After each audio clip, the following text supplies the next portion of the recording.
His beloved Queen Micheala. Oh, greetings. Can you hear me well? Yes, you loud and clear. Okay. Very good. I'm sitting here lighting candles in my kitchen because I have the Tarot segment that I'll be filming in just a little bit. And I said, oh, goodness, I have this wonderful interview that I'm going to be on. This is perfect timing. Good, Perfect good. timing. Tell me, which one are you doing, the kitchen tarot right now, the video? Yes, I'll be doing, as soon as we're done with this interview, I'll be taping that segment for today's reading. And Tuesday is about business, so I'm concerned that I should really hone in on a particular aspect of the reading for each day of the week, Monday through Friday, because this is how we are dealing with our life, you know. It's we have these different themes that we need to get in order, and so this kind of puts those compartments in proactive places. That's how I'll say it best. Yeah, the kitchen tarot is very helpful for me because it really sets me up with a positive theme for the day.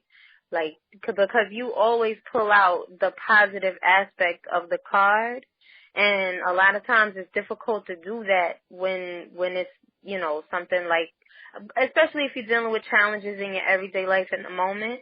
Watching that will help you look at things from a more optimistic or positive perspective. So, yeah, I'm enjoying this. me too. I was gonna ask you, what prompted you to start?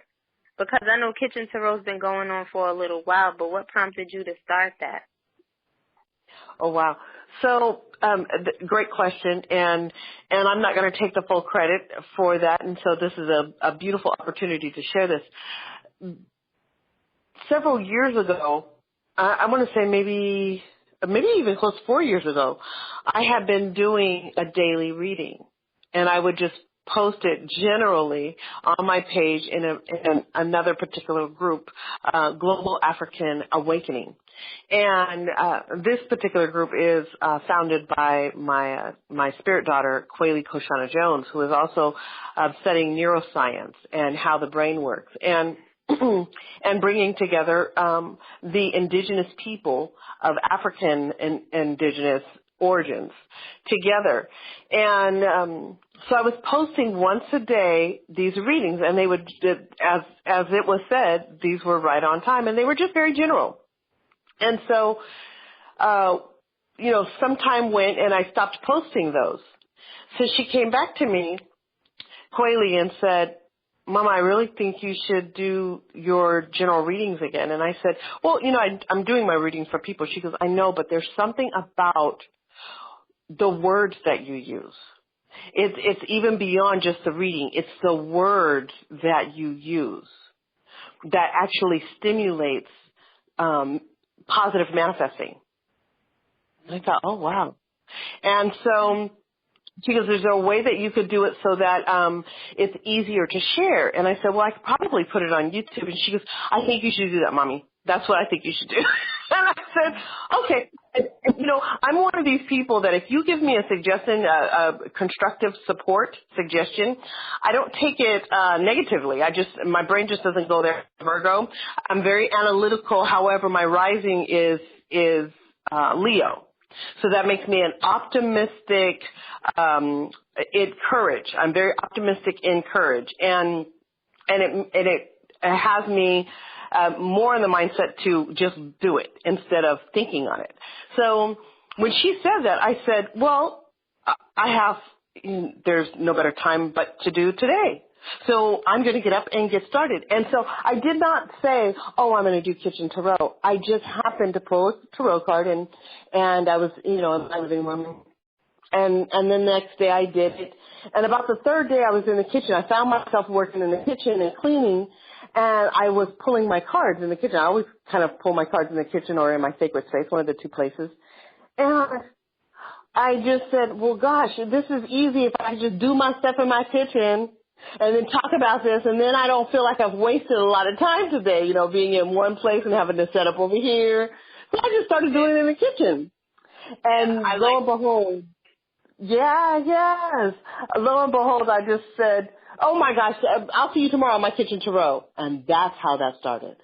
Oh, that's beautiful. It's spontaneous. I love your kitchen too, by the way. Your kitchen is fabulous. Nice. Oh my Thank God, that's my you. kitchen right up in there. Absolutely. So this is definitely the energy as a kitchen witch. All of us are kitchen witches. We just don't know it. There are some of us that do not like to be in the kitchen, and that's okay. However, there is this aspect of our wisdom that comes, especially as a mother, that comes when you're preparing food for your family or your mate, even just for yourself when you really start to consciously think about your nutrition. And so as I was doing that, I taught another program several years ago. It's called Inner Goddess Awareness. And if you hashtag Inner Goddess Awareness, you'll find all of different students over a period of probably 5 years that have shared their manifestations through that particular program. And so it was a 6-week session where every week you had a particular assignment that you had to holistically achieve to get to the next level. And 6 weeks is not enough time. However, it's just enough to get that person to consciously be aware that their life is everything that they're thinking about. And so in that, somewhere about 3 or 4 weeks into the session, it's where you learn about your totems. And your totems are everything that you see when you're outside. Different color cards, some of the animals, people who are wearing specific type of items. If there's more men in the room than women, those are all totems. They're all indicators. And so That's what I knew, yes, it is very interesting. And so what I knew is that we bring food into our world based on what we are either needing, desiring to accomplish, or having the ability to celebrate or cope. So that's just like when we're having difficulty, you see women that will all of a sudden start scarfing down ice cream. Well, why are you calling that? What is it in your spirit space first that is calling milk to your world? Well, milk is, now we're going to go back to motherhood, and that's nurturing, breast, and that's suckling.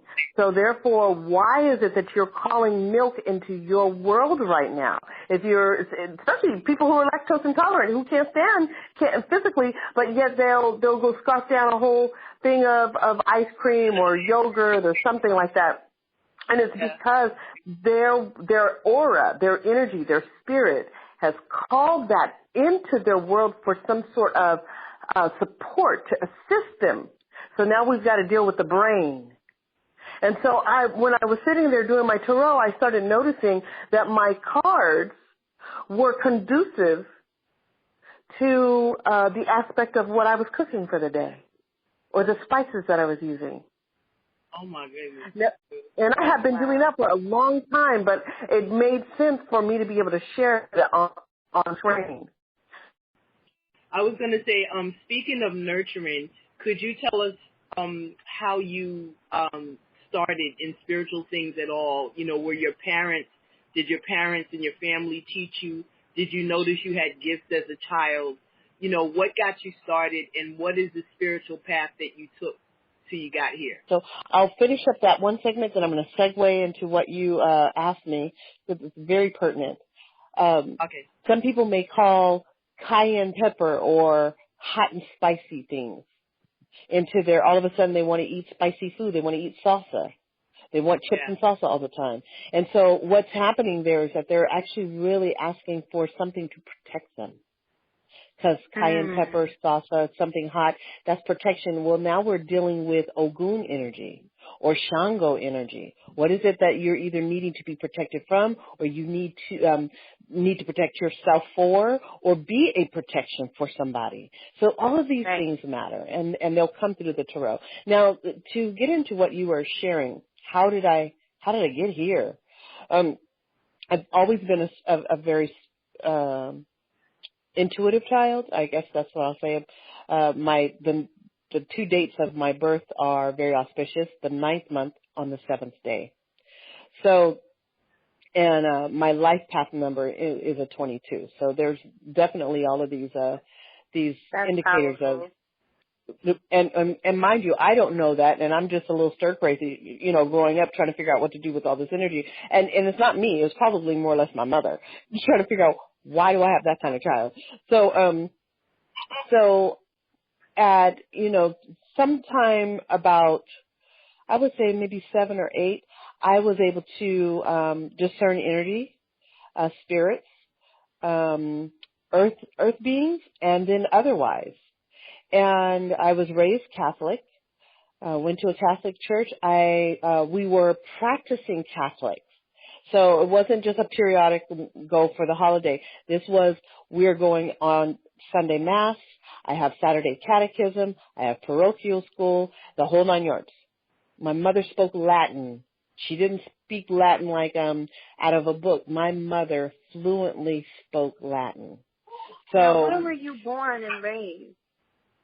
I was born in Oceanside, California, so I was born out of the water on the Marine base of Camp Pendleton.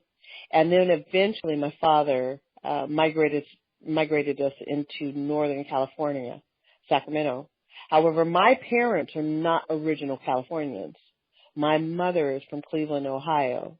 Family coming up out of Ohio, Cincinnati, the upper tri-state areas, and then also into some of the Carolinas, Maryland. My father's family is from Tennessee.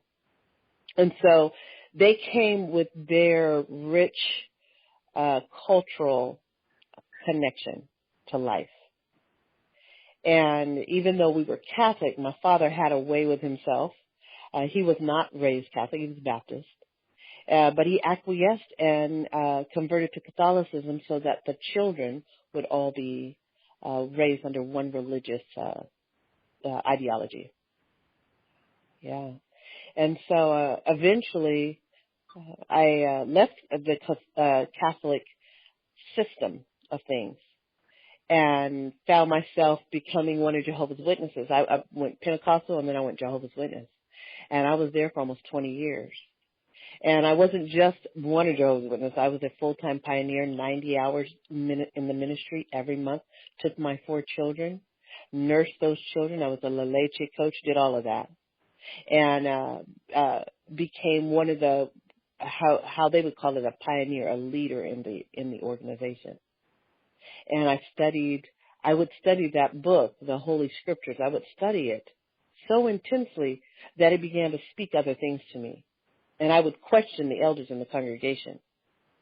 And so they eventually knew that, as they put it, she's a little different and she gets answers. So they didn't bother me too much, even though I was considered probably the odd one or the eclectic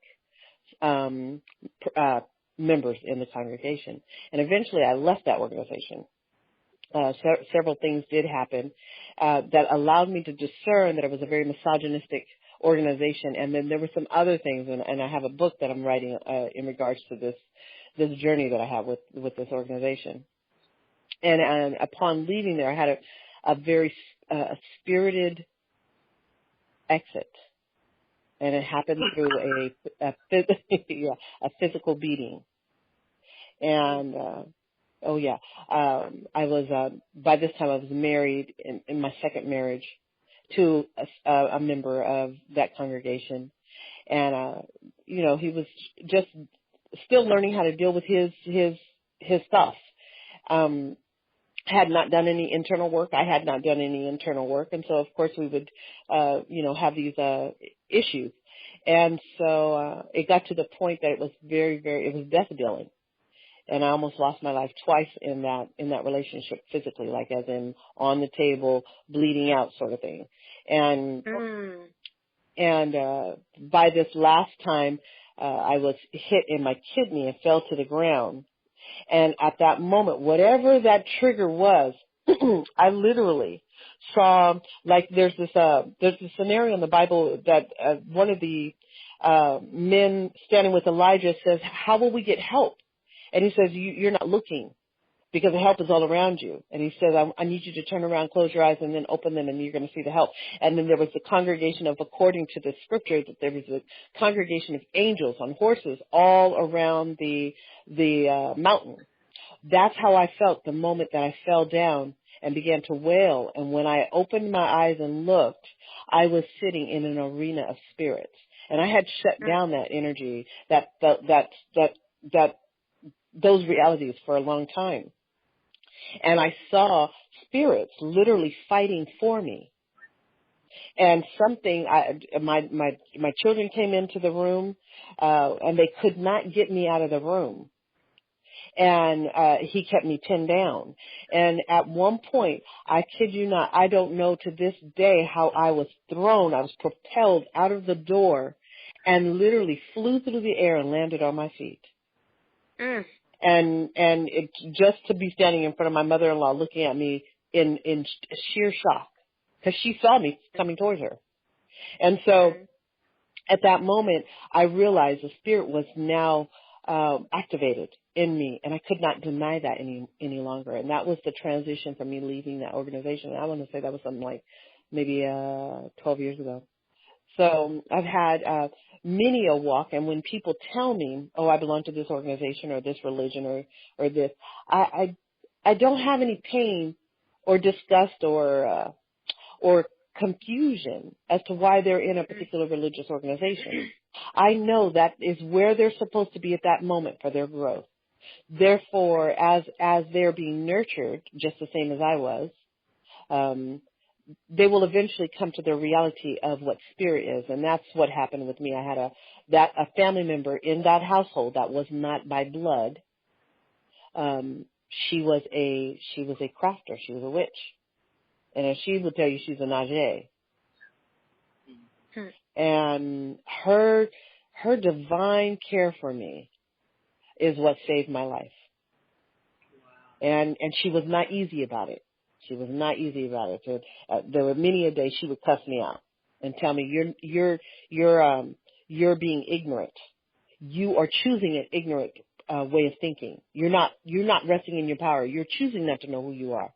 I can see who you are. I've known you for many millenniums. That's what she told me. So, and she said, you need to learn your craft and stop being afraid. And this is how she would say, what some would call the dark side. Stop being afraid of that, because that dark side belongs to you. You are that dark side. That's a powerful, powerful thing, because where I got all these ideas that everything was supposed to be all twinkle toes and sparkly and smiley and whatever have you. But when you get into this type of spirituality, you get life. You know, you get life. It's a dark and a light. Sometimes, like you said, you had your angel there, but she wasn't Glenda the good witch. She was like letting you have it, and because that's what you needed. You know, and it's so many times the thing you go through, that's what makes you something special. You know, because you go through something. You know, absolutely.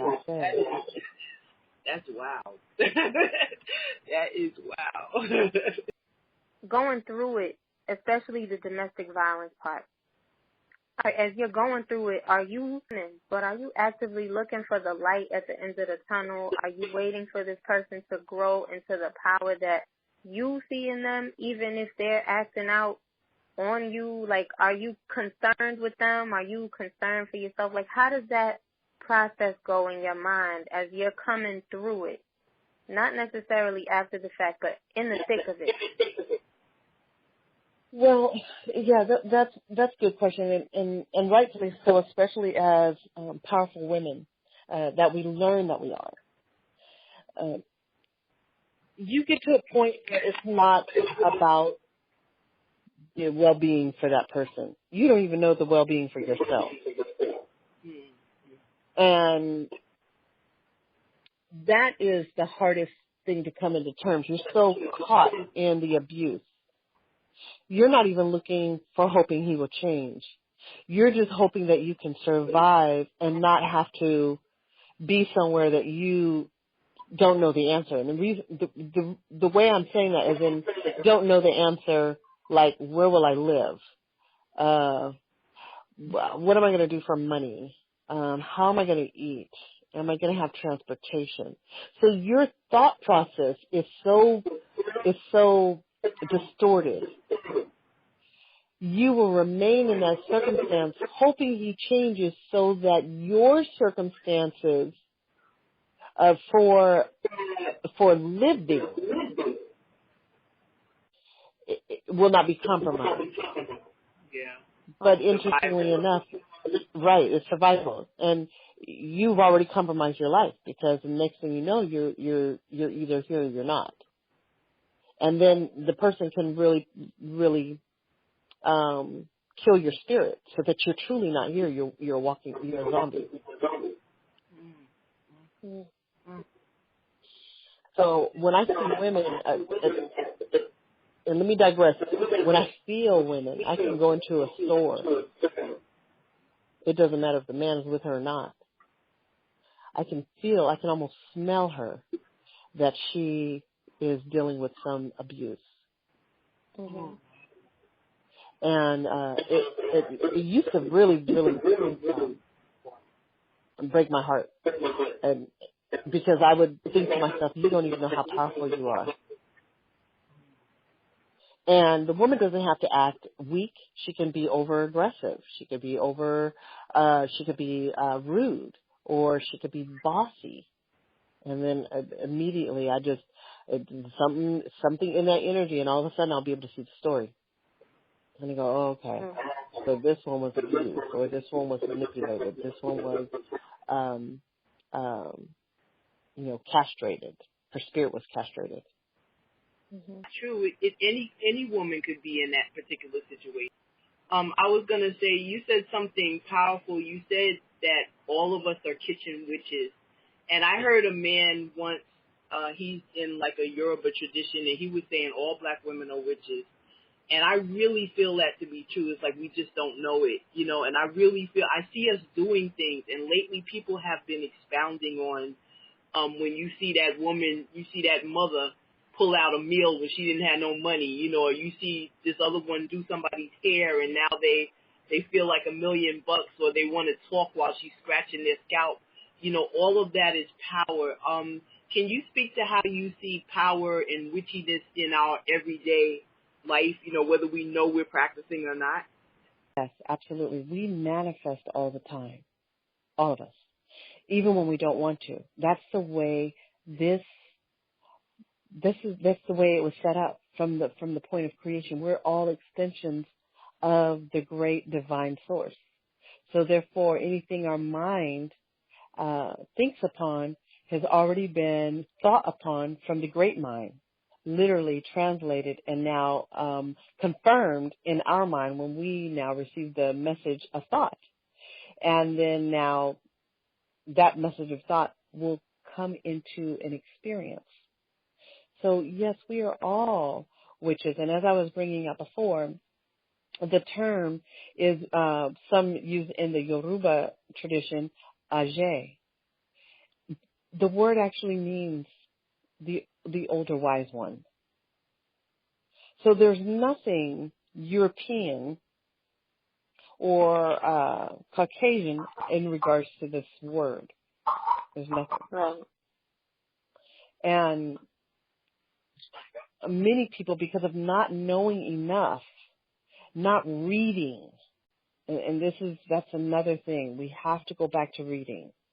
As much as it may even hurt the brain to read. Maybe you can only get through a paragraph and you got a headache, or you can't, trying to figure out the words. But keep a dictionary next to you and get a book and begin to read. Read them the story of the ancestors, of the different deities, of the different traditions.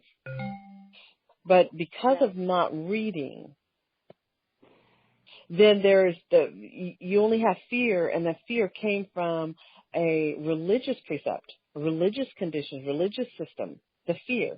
So those people are still connected to these fears. If I have old pictures of European women, and I'm going to say European non-melanin, okay?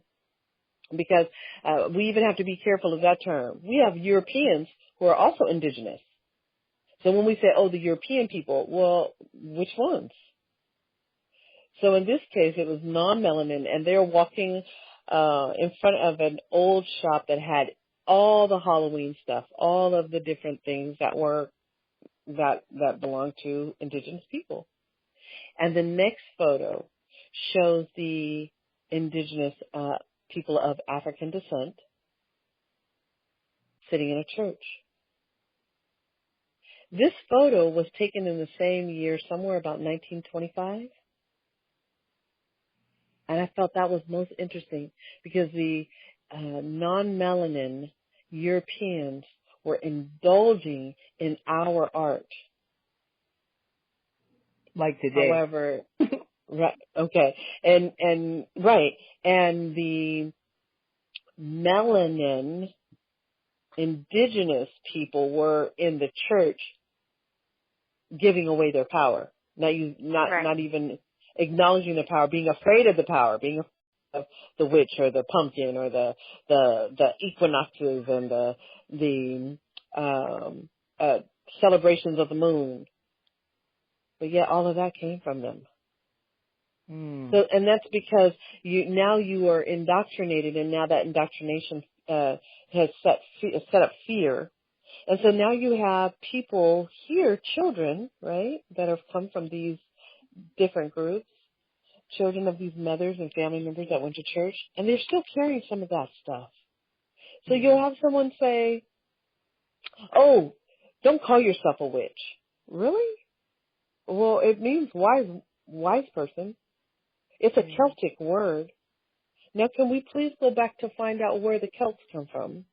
Can you look at the original Celts? You assume that they're non-melanin Europeans of that area. Right. However, the Celts were indigenous dark melanin descent. Or the Britons. Right. I was just going to kind of, I guess, stay in line with what you were just saying. I freelance write for a living.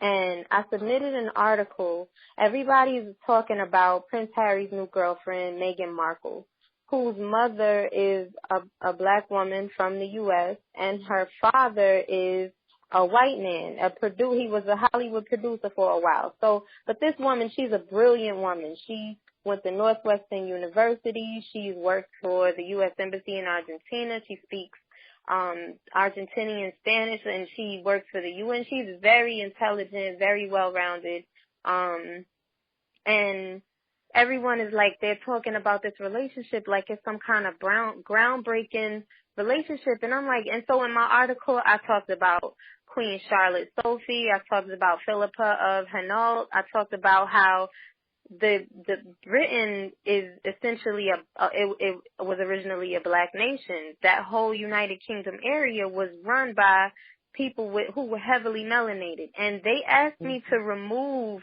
all of the information about Black Britain. So I decided not to remove the information from the article, and I'm pretty sure they're not going to use it, or they're going to remove it themselves. So. You know, it's just a total removal of that part of that history of that part of the world. And a lot of us who grew up in traditions, Black Power traditions, we know, or we were taught that Africans or people who were heavily melanated went into Europe and civilized people in Europe who were just coming out of the caves, and they were on all fours, and they, you know, had no concept of what it meant to hours. Right, exactly. And so I'm like, okay, so what happened to all those? And I love that you bring that up, because the non-melanin Europeans, they're not a stranger to you. They are your children. They were separate in that genetic laboratory of creation, and then you have these children who do not have enough melanin in themselves. They were set apart because now what you created it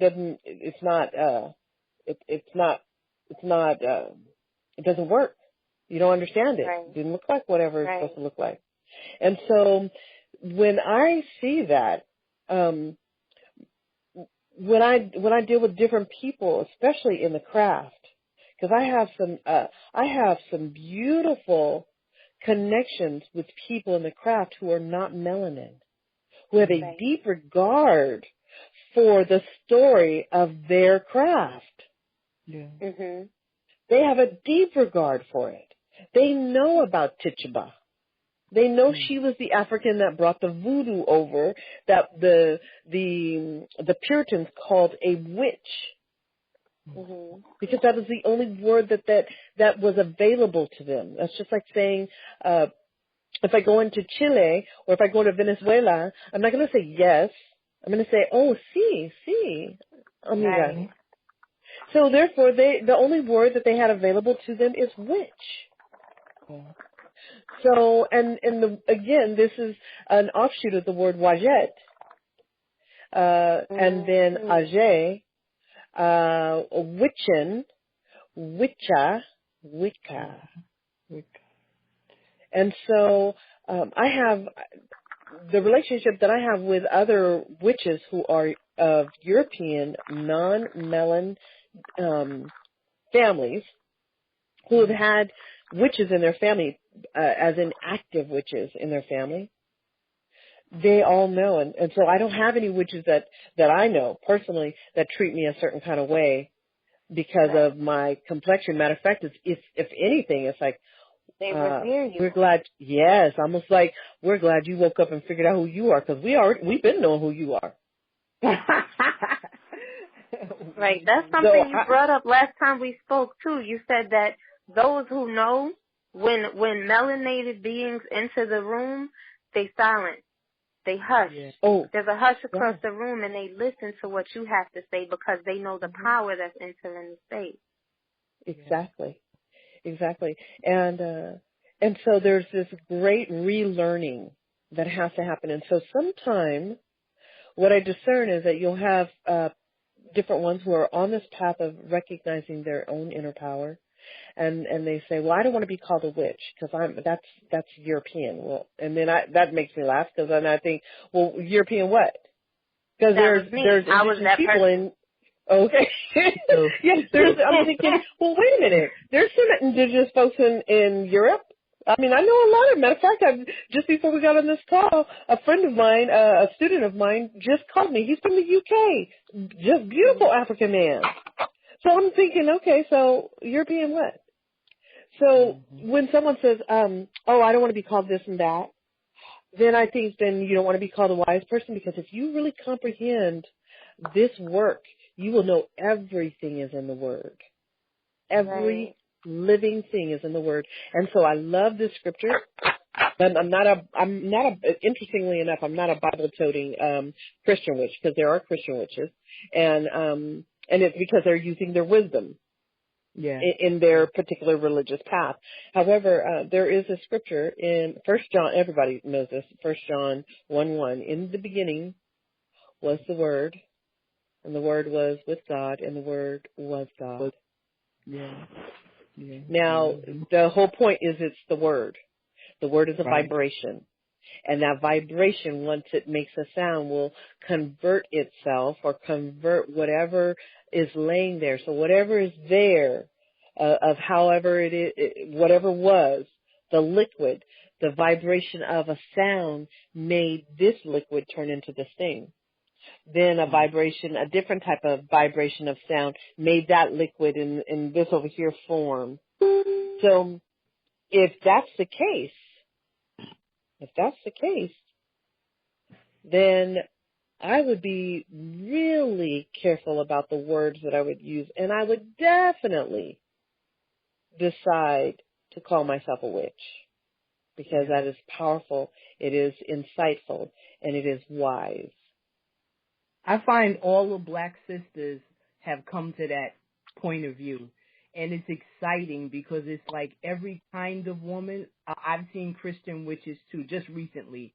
And I see women that are in Vodun, and women who are in Ifa, and women in Kemet, and women who don't have any religious affiliation, but they all have that affiliation. I feel like a big sisterhood is coming. Really big sisterhood. Absolutely. And I absolutely, I enjoy it. And now I'm at a place in my life that I'm not in the closet. So I'm not a closet witch. Right. Right. And so now that doesn't mean I expose other people whether they're a witch, because I know that they're a witch. They're a Mhm. practicing witch, whether they're using spells or they're in the kitchen or they could be a garden witch, an elemental witch. There's all these different types of energy witches. You might have your dark energy who like doing shadow work, witches. So, but if you're really doing what you're doing, you know both sides and you know how to access both Right. sides. And that was something my Jedna said to me. She told me, "Don't be afraid of that dark side. Don't ever be afraid of that dark side, because if you was walking down the street by yourself and you had a weapon to protect yourself and the person came up against you, wouldn't you have to use it?" Yep. And I thought, That's that "Right, fear. It's a fearlessness to me, yeah, and I was very afraid, I guess, of that part of myself, and it takes you going through some really painful shit to hmm, know that you have to, like, that part of you has to come out, because you Yeah. have to use it as a protection. You have to use it as, you know, not just for other people to know not to mess with you, not to, so you can establish boundaries, because you can do that with positivity and light as well. But there's a switch that has to come on to some degree when it's Yeah. time to set up boundaries. And like I said, if you either haven't been through something, or you're afraid of who you might become if you acknowledge that part of yourself, because I know Yeah. that has a lot to do with it for a lot of people too. You don't want to get pulled in one direction. You don't want to get pulled into that dark side, because to be in that dark side, it can be one of two things. It can become a depression, or it can Mm. become a protection. It can become a cloak, like a mystery you shroud yourself in so that you can heal. Well, that's at least that's my experience with that side of energy, or that part of energy. Yeah. absolutely." Can you And kind of explain that to women, especially women who are just not even just coming into it, who maybe have been in the practice for a while, who don't really understand what dark energy, that what we call the dark side, what that is or what that does for you? well, so there's a difference between dark energy and malevolent energy. There's a Okay. clear difference.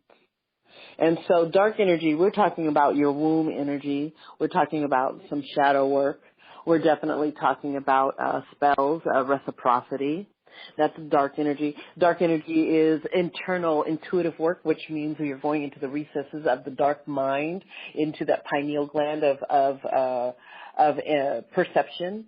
That is dark work. You're dealing with maybe some women may use their menses in their spell work to protect their homes, to protect their family. That's considered dark work. Again, like I said, we deal with reciprocity if somebody has been hurt. I've seen people use their spell work not appropriately because they're in their feelings, and that is, no, better said, they're in their emotions. That has to be dealt with. Because if you have a boyfriend or a husband, a mate, and or it could be a man who has his woman, and you're angry at them, and so therefore you want to cast a spell on him, that's not reciprocity. That at all is not reciprocity. That is a hurt, emotional woman or man who wants to strike back, which means that Right. that person actually has to go do their own shadow work. That was their shadow self coming out and making them feel that they had to strike back and hurt the person. Have we all been there? Oh, absolutely. Absolutely. All Absolutely. right. We've all been there, and then realizing, okay, wait a minute, if I do this to this person, this might come back to me, and maybe have had experienced it come back to you. Mhm. And so that's part of this dark work. And when I say it's dark, it's definitely dark, because this is when you're going to discover what you're really afraid of. Mhm. And Right. but malevolent work is different. Mhm. Malevolent work is dealing with So let me just say this. We all are dealing with daemons. Daemons are spirits that are old spirits, and they are old spirits from the indigenous people. And then there's malevolent energies that are coming from other dimensions that have never walked this earth. They've never been in a body. And those energies we see come out in destructive ways. We see those things come out in very destructive ways. And so can some of our sisters find themselves involved in malevolent behavior? Absolutely. A lot of times they don't realize that's where it's going to go until it's too late. And so then, what that might look like is they might be in a group or a coven or something like that, if they are part of a coven. And now drugs are introduced. So then now you have narcotics that actually alter the mind. And when you're in an altered state, you are willing to allow your body to be used a certain way because you can't feel it. It shuts off that part of the neurological receptors of the skin, so that you're not able to feel. And it will also cause your memory to shut down in regards to something traumatic that you've seen.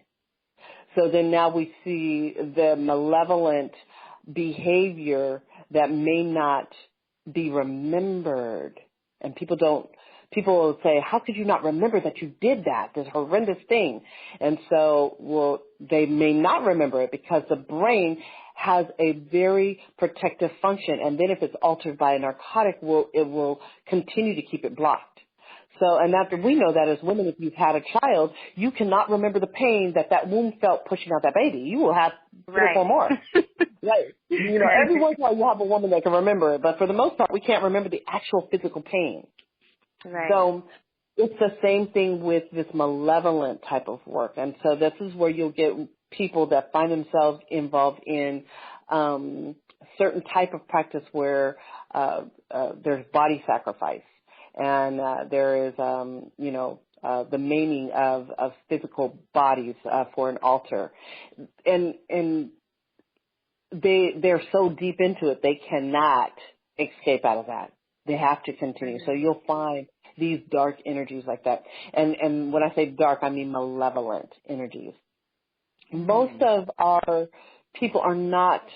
Most of the witches that I have had the privilege and love to be around have not had that experience, and guaranteed they're not going to talk about that experience, Right. because they're not like coming out the woods like you think.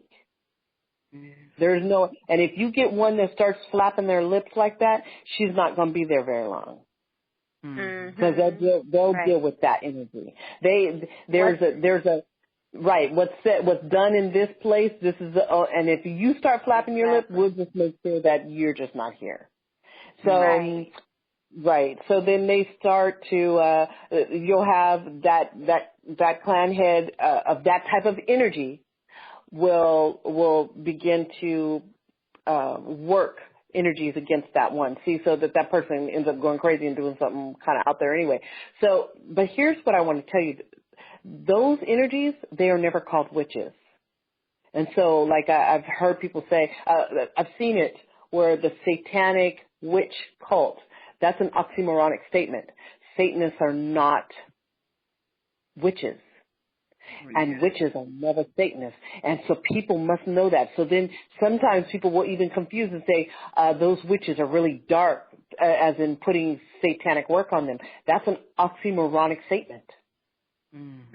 There is no such thing as that. A witch is acting in her wisdom. She's acting in her earth healing. She's acting in her wellness. She just will go to the earth. She doesn't need to go to a church if she decides. That's her own business. However, she knows the elements around her are her alchemy from within herself. Right. So that confusion or miseducation of words has to be cleared up, that there is no such thing as a satanic witch. As a matter of fact, a Satanist will tell you he's not a witch or she's not a witch. I'm not a witch. I'm a such and such. Right. Yeah. So dark energy, witches that use dark energy, they're not using malevolent forces. They're just using the dark, hidden knowledge of alchemy, and that's much different. What would you suggest if like, let's say you have a young woman and she wants to get into this, but she doesn't really know where to start? Do you do classes, or is there something you would recommend to kind of get her started in the craft, and also how big a part does nature play in it? Like those of us that were born in apartment buildings and we're not really in touch with nature anymore. What can we do, to get into more? That's a great question, and thank you. It always begins with reading, and it's that old saying: when the student is ready, the teacher will come. Yeah. All of a sudden, that young lady will find herself connected with somebody, and she's like, "How in the world did you come into my life?" And that person begins to fulfill that aspect of her learning, and then allow her to be in a journey of reading. And that's what my Jedna did for me. I didn't belong to a coven back then, and my Jedna, she was my coven. She was my high priestess. And what is Jedna? And I love Jedna. I'm sorry. Jedna. I'm so sorry. No, that's fine. Jegna is Jegna. It's another term for teacher, great teacher. It's an African term. Also, there's another term called Imwalemu, which means African teacher. It can be a male or a female, or a woman. So a man or a woman. So she was my Imwalemu or Jegna. And she would know the term as Imwalemu. And I'm so divinely appreciative for every moment of learning that I had from her. And eventually, when the master will teach you, you have to move on. If you keep going back to the teacher, you've not learned much. So, I don't speak with her often as often as I would have loved to, but I know that she knows if I were to return back to her, that would be a sad day. At this state of my knowing in this life, that I'm now set for this responsibility of teaching. If I had to come back to her at all that she had done, then in her heart she would know, what didn't I teach you for you to stand by yourself? What didn't I do? Then now she has to go back within herself to say, what did I miss within myself? Right, exactly. So I would not return. She has given me everything that I've needed to stand on my 2 feet and to be the divine support and responsible love for other people, women especially, that are now on this path.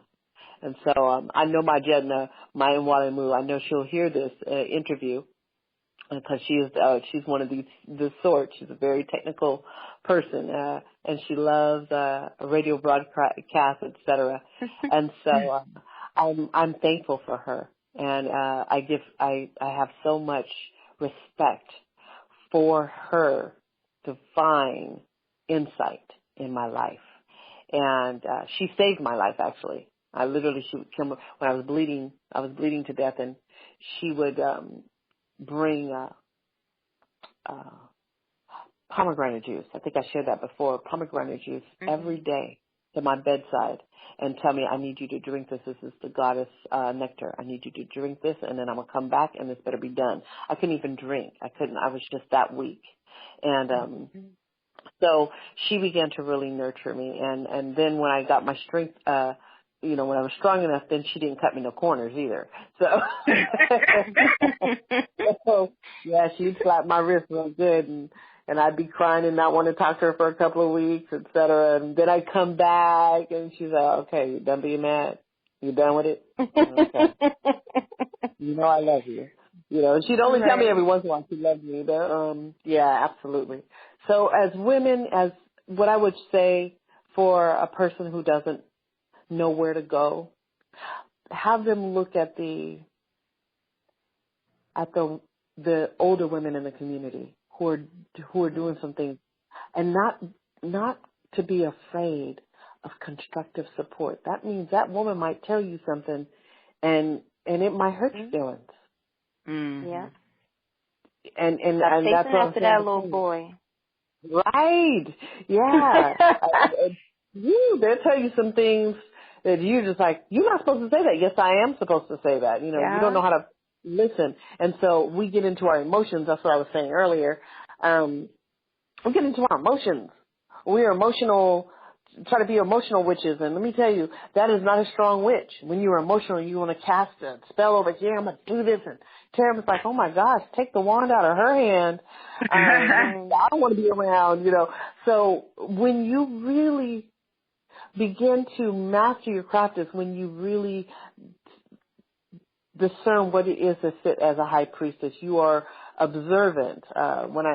Just like I teach the tarot, you have the high priestess in that card deck, and then you have the world. And you have to learn how to be an observant, proactive discerner or discernment being, and knowing how to use your mind and your words without emotions. And that will conjure up feelings so that you're sensitive where it's necessary. This is so important. And so a lot of my sisters, when I see, I love them. And I think it's hard for some because when people see me, they don't realize, they don't look and go, oh my gosh, she's been on this earth 50 years. They look at me and go, okay, wait a minute, she's just 28 or something. And I'm just like, no, baby, I've raised 10 children. I have 5 of my own, you know, and this is that. And you're like, what? You were a Laker girl, right?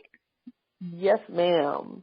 Yes, ma'am. Oh my goodness. I saw there was a post I saw on Facebook and you hashtag Laker girl.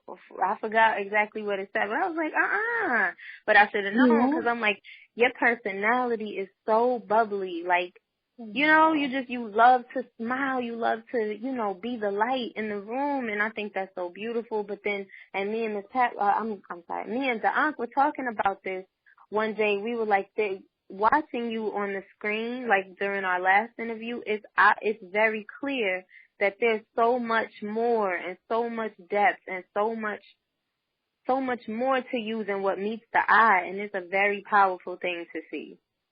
So I think that cultivating that kind of, because a lot of times we are these like static, what you see is what you get figures, right? And I think that causes a lot of our problems because we come into these situations where we meet people for the first time and it's a very, what you see is what you get. And so there's you know, we don't see all the layers. We don't even explore all the layers within our own selves. And I feel like getting into this practice, no matter what avenue you decide to take, I mean, mine is malevolent magic, but going into the African traditional route, voodoo, Ife, or even if you decide like if going into Wicca or witchcraft from how we were talking about from the Celtic perspective, however you decide to move, this type of practice is going to help you uncover, acknowledge, and respect every layer of yourself. So people can't see you and just take you for granted or take you at face value. They can see that there's so much more to you than meets the eye, so they treat you like royalty, basically. So I'm going to say thank you. I'm just like, wow. I guess so. And I'm appreciative. I don't expect anything from anyone. I don't expect to be treated a certain way when I'm teaching or when I'm walking to a room. No matter who knows what it is that I do. I just know that I've lived long enough at this moment to know that I need to continue to learn. And that's the beautiful part. And part of my learning is being able to give what it is that I've learned to somebody so that I can now get some more. Because if I'm too full up, I can't get any more. So I got to pass this on over here. I got to empty it a little bit so I can learn this aspect over here. And I like the fact that you brought up the different types of crafting. There's benevolent, where it's peaceful. Again, it could be reciprocity. And trust me when I say, if somebody has hurt a child, and those crafters get together and say, hey, we got to take care of this. That's reciprocity. Right. Now, to that person over there, it might look dark. It might look malevolent to them, but it's really not. Right. So, and then there's the true malevolent, energy. And that is, again, that's deeper than what most people, will venture to go into. And even for those that are practicing who begin that route, they may not realize how deep that is. And that takes years to know how deep that rabbit hole goes. And so I always tell people, do your research, and it's okay to change. Now, here's another thing, which I find to be interesting. I had a good friend of mine who's a witch, and she told me, as a matter of fact, I've had two, it's specifically in recent.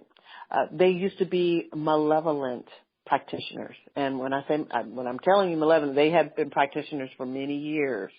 So in this particular aspect. And, but there was something that they felt that they could not agree upon in regards to some of the work that was done, and so they changed. So the one friend, she says, yeah, I used to be this, and she goes, but it started to take its toll on my physical body and my mental I mind. was just about to ask you that, because in my mind, when I think about people who use energy for negative, I picture them looking very drained and tired and eyes sunk in, because you are using an incredible amount of negative energy to, I guess, execute what it is that you're doing. Yeah. And so here's the thing about that, which is really, really interesting. You have what's called your vampires now, and they regain their energy through the energy of someone else. So they may not look like that, but eventually their insides begin to break down. Eventually the brain begins to function adversely. And so you will have those that practice a certain way that cannot function anymore. And a lot of people will go back to, let's just say, like Aleister Crowley. There was a lot of stuff that Aleister Crowley did that was questionable because it had become so dark, and so or so malevolent, not dark but malevolent. So so there's some aspects of that you have to get to where you're protecting yourself. And again, when one of the two of these conversations that she just said, I feel so much better. I feel so much healthier when I'm doing work like reciprocity, or when I'm doing my light work. And I like the way she had put it. She says, if I ever have to do some dark work, I deal with reciprocity. I tell somebody, look, if you need to get back at somebody because they done did this to a child or whatever, let me do it because I can access that. And so then now she's used her work smart. And again, not everybody is in agreement with that, but it doesn't matter whether they are not. It's that person's path. And so, and as far as I am, if someone asked me what kind of, are you malevolent, are you dark or light, I'm probably what you would consider your light or white witch as far as energy is concerned. My work is really about healing people, healing my brothers, healing my sisters, healing families, reconnecting our bonds of humanity. And I'm going to say humanity, and notice they are two integrated parts, and reestablishing so that we can actually walk literally a piece together. It's interesting. We can walk down the street and there's dogs down the street, and we don't get all riled up because there's dogs on the street. We just realize, okay, so we're all here. The birds in the trees. We walk outside, the birds are in the trees. There's cats. Well, so we've learned to work within each other's realms, and so that's the same way with different groups of people. Respect and love each other for the living being that is existing, and that's the work that I do. That's beautiful. So if you're doing light work, I'm trying not to dominate everything, but I want to say, if you're doing light work, let's say someone in your realm, either personally or socially, needs protection, is there an aspect of light work that handles that? Let's say we're dealing with police brutality, or there's another man who's abusing a woman.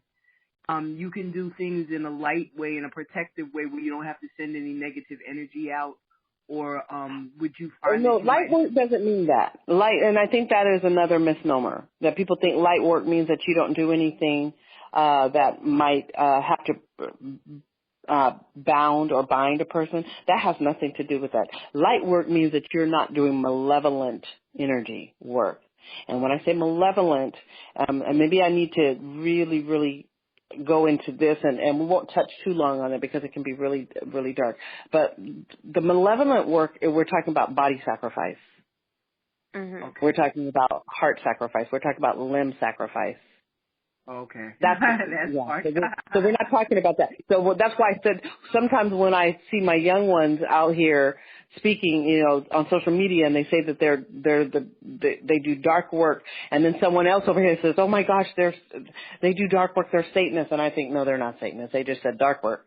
But if they said they were doing malevolent work, then I would now go, "Oh, okay. Then let me see what you mean by malevolent, because there's an aspect of it that is not discussed, but it's definitely real." So, Right. and our young ones, because we don't know what words mean, because we're not reading enough, that we don't know what is attached to that word. So it's very important that our young ones actually read. Some of the books that I would suggest people to read just to begin, if they wanted just to do some solitary work, so they can learn terms, is books by Silver Ravenwolf. She's great. Some people like her, some people don't. It doesn't matter.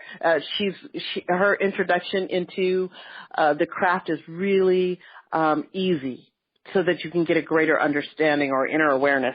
Another good connection to that would be Scott Cunningham. He's very good. And I use a lot of his books for my herbal and my kitchen cooking. Another good person, however, much deeper, and I'm going to say that, much deeper, is Christopher Penczak. I know for a fact he is a high priest, and probably is beyond his fourth, I want to say maybe seventh degree craft, because after a certain point of time, after like fourth degree, then it just gets into years of practice of being your high priest responsibilities. So these would be areas that I would say are Gardenian witchcraft, the Green Witch. These are good books to get into so that you can discern what it is about being a witch, as opposed to just hearing people post on social media and not really comprehending what witchcraft is. So yes, can a light witch or one that's using healing energy go protect her house? Absolutely. She's healing her house. If she is dealing with her friend who's been abused by her husband and she wants to help in that circumstance, she's helping to heal her friend. How do you help heal a person's friend? Well, you got to heal their wounds and you got to help protect them. Well, how are we going to do that? Now we're going to deal with reciprocity. Okay. I'm going to go to my ancestor and have a... Go ahead. Right.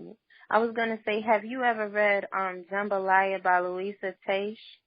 I think that's how you Yes, I say her love name. that. I have that book. Yes. A good friend of mine turned me onto that book, and we were actually having a Friday session book study. Every Friday we would read that book, and I love that book. And she came through her religious Catholicism and how it became integrated into this sort of hoodoo practices. And again, there's nothing wrong with that. That would be what I would call a Christian witch.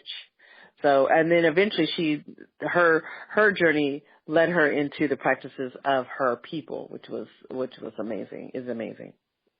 Yeah. Right. Yeah, I love that book. I think she's, that book actually is one of the books that got me started.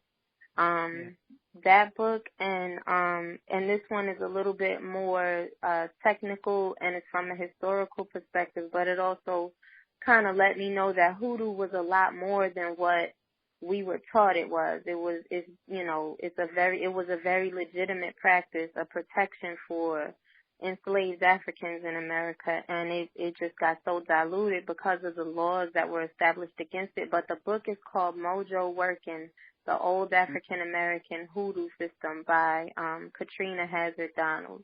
And I call it the Holy Grail. So that book is well, I need to get that one. Yeah, I don't have that one in book my arsenal. I have a lot of books, but yeah, that's one of the first books I ordered when I decided to go on this go into studying magic or the roots of magic from an African American, Black American perspective. Because I don't know, I can't go as far back as our Moorish ancestors, or those who came from West Africa when Mansa Musa became king and his brother came over here to, and landed in South America. I don't know if he made it up to, the furthest back I can go for magic from my bloodline that I'm aware of. Of course, I can trace it back to West Africa and Ife and coming out of ancient Kemet down through West Africa into, other areas. But for me, I wanted to start at the beginning, the first. Going back, I don't know if I'm making any sense, but going backwards and beginning from that point. And that book, Mojo Working, really explains a lot. So it kind of takes the mystique out of, hoodoo's not a religion, or hoodoo is just Christian. Like, no, it's not just Christian. And it was a religion, but it was legislated against. You were killed for practicing. There were slave masters who burned houses down because they banned their enslaved or their captives from using fire, because fire conjure was that feared. People were calling on spirits through the fire, and they said, listen, don't burn no more fires in your house, and if you are, you'll be killed. So the people died, froze to death on plantations in Georgia and whatnot, and a lot of people are not even aware of this history, but it's in a lot of different books. And I can, I'll even put a book list in the description when I put the video up, but that book right there, it kind of really solidified for me that hoodoo was a lot more than what we think it was. Jambalaya and Mojo Working, those two are the two that did it for me, and it really set me on a path. So, Ashe, I love that. I have, as I was saying before, I have a lot of books, and mine will go into these other areas, and that's the beauty of all of this. It all belongs to the indigenous people that was now shared and discovered, and then crafted to be only given to a certain group of people, et cetera, who could read. And so So to me, to study about the Kabbalion, or the Kabbalah, that's deep alchemy work. The real alchemy. That's another book that I have, Real Alchemy. Oh my goodness. That's learning how to use the alchemy of your elements, the natural law, the natural element of yourself and how you are integrated and making those things, work and happen for you. So yes, I can't state enough or reiterate enough how important it is for our brothers and sisters to go back to reading, to truly read. And don't rush through it. If you're a fast reader, that's fine. But don't be afraid if you're not a fast reader. Like, just take a little bit at a time and process that. And know that you are getting the answer. It is waking something up in your own DNA.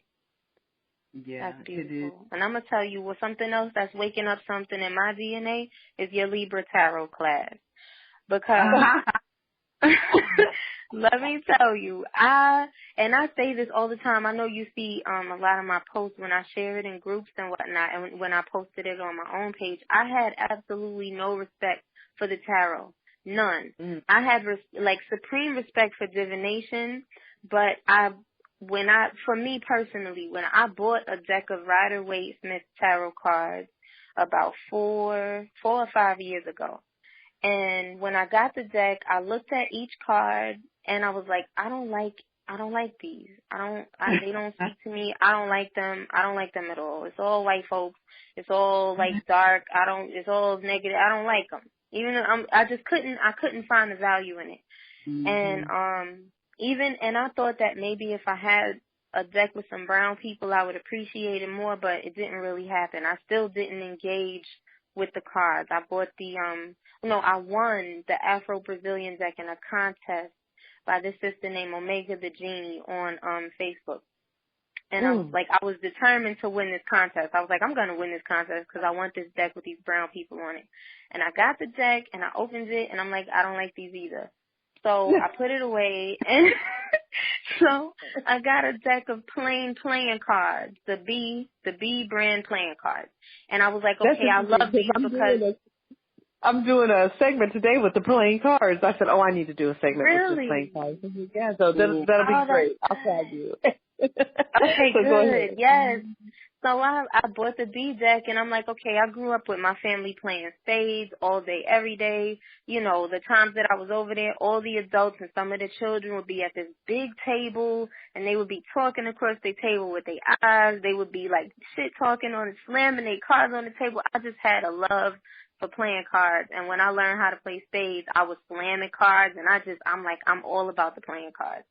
And so I started researching those, studying those, and I got a little bit into them. But then when you said you were offering the Libra class, I was like, I really want to sign up, and I started learning, and every time I pull a card, and I'm looking at the element of each card, the EFAR, the earth, fire, air, and water of each card, it just brings me to a closer understanding of how you can intuit the meaning of the cards. And I'm slowly, things are starting to kind of unfold in my mind.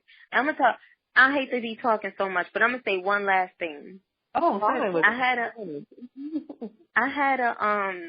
had a interview last week with a sister named Elizabeth Ruth, and my last question I didn't get to ask her, but I made a list of 4 words, and they were I said, okay, I want to say in the question, I'm like, I want to say each word, and I want you to tell me one word that comes to mind when you think of it. And my first word was purple, right?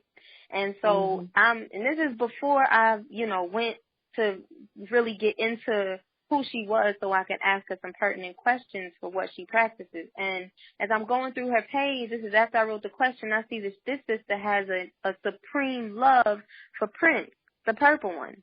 And so I'm like, okay, she had like a group in high school, and they wore purple leather jackets, and they were all about Prince. So I'm like, okay, something is happening to me. I feel like I'm getting a little bit stronger as far as intuition and kind of discerning the spirit of the people that I'm inviting into my world, even through digital land, And so I really credit opening a lot of it to taking that class and being able to understand things from an elemental perspective. So I highly recommend people find you on Facebook, on your website. Just plug everything that you're doing so people can know where to find you, how to access your classes, the book that you're working on, when do you think it'll be finished so I can buy it, and just well, I have several out. However, the one that I just released is called Take 10, and this is a book on manifesting and how to reset the mind and to do it in less than 30 days. So that's why it's called Take 10, because I know it can be done in 10 days. And so that book is on iBooks, so you can go to iBooks and look that up. Take 10 under by Wednesday Moon, and that's Wednesday spelled with a Z, WEDNEZDAY, Moon. And the ebook is $5.99. The paperback is $9.99. So I have that. Take 10, and I teach 2 classes. 2 5-week classes of beginning tarot. Now, I have different tarot classes. I have intermediate and I have magic, working magic with your tarot. However, those classes are not offered to anyone that has not taken a first class yet. And so I really focus on making sure people get the fundamentals of tarot. And so I have the Libra Tarot. I named the Tarot class in correspondence to the astrological chart. So now we're in November. I have a Scorpio class, so there'll be a Scorpio session. And so there's Scorpio, and then there's the Scorpio cusp. So therefore, people that want to jump into a class later in the month, they're welcome to. So you can find me on Facebook under Micheala.Renee.Douglas. So if you're looking for me, that's where you're going to find me. Micheala, Micheala.Renee, Rena.Douglas with one S. And let me tell you, So that these classes are so affordable. This class is the cost of one pair of shoes. It's the cost of you can sacrifice a hairstyle. Pay this sister for this class because it's going to open up worlds for you. Ashe. Go ahead. I didn't mean to cut you off. No, that's all right. Thank you. I appreciate it. And then I have my website, which is WednesdayMoon.info. That's WEDNEZDAY moon.info. So you can go there. You can actually look up the tarot classes or even just get a reading. You can access it from that website. And I am also an intuitive business consultant. And this is accessing different aspects of the craft and Eastern spiritual systems as well. So I'm really excited to be able to share that. And my sessions are reasonable. My business consulting sessions, you can get a 3-month, 6-month, or 12-month reading. It includes the reading plus the actual card that you'll receive in the mail with a crystal that is connected to that reading for the business to move forward. That actually draws in financial wellness, which is really powerful. So, and those readings started at $122 for the 3 months reading, and then with the upward price of $199 for the yearly annual business reading. So definitely, there's many ways to reach me, and if you plug in Micheala Renee or Wednesday Moon or Kitchen to Row on YouTube, you'll find me there as well. So, because I use a lot of those hashtags. So Kitchen to Row, just plug that in to your YouTube. You'll see me pop up. Right. Mm-hmm. Yes, Absolutely. Yes. Well, I want to say thank you so much. Myself, Sister Da'ank, we thank you. And any closing statements, Sister Da'ank? I just want to say that I really appreciate the work that you have. I've learned so much, so I'm supposed to be paying attention to the interview, but I'm like soaking it in like a student. The things Right. that are like the dark energy and the malevolent energy, and the things that you said about Europe. I didn't even know much about Black people in Europe. I'd heard it, but I didn't know so much about it. Just a lot of the things that you said, I'm busy soaking it in. I'm supposed to be being an interviewer, but I just coming and doing this with us, because our goal is to help people find their roots, find other Black people who are learning their magic, and you really helped us, especially being our first interview. And thank you so much for this. Thank you. You are so welcome. This is quite a privilege, and what I will say is, the sooner we remove the labels that the non-melanin group of people have put upon us as a group, then we begin to undo the spell. And it is the sorceress spell that has been worked against us. And so those spells are categorized as African American, Afro-American, Negro, Negroid, Black American. When you use those terms, those are spells. They are spells of words used against us. So connecting to your indigenous melanin group of people is very, very effective. And so that includes your native, where there's indigenous and then there's native, and then you have your Asiatic, which is interesting because now the Asiatic can be either what some would say would be Orient, of the Orient. However, it can also mean East Indian. And so melanin encompasses the energy of power from all of that, which is you. So when you say my indigenous melanin people, then now that's where you're giving that power to. And if you're saying European, say European non-melanin, because there's no, or you've even heard some native people will say the pale one. They say they undo the spell against themselves, and they make the field level. So that's what I would definitely encourage our people to do. Learn to read, and then study their inner magic, and be okay to walk in their power. Ashe. Ashe.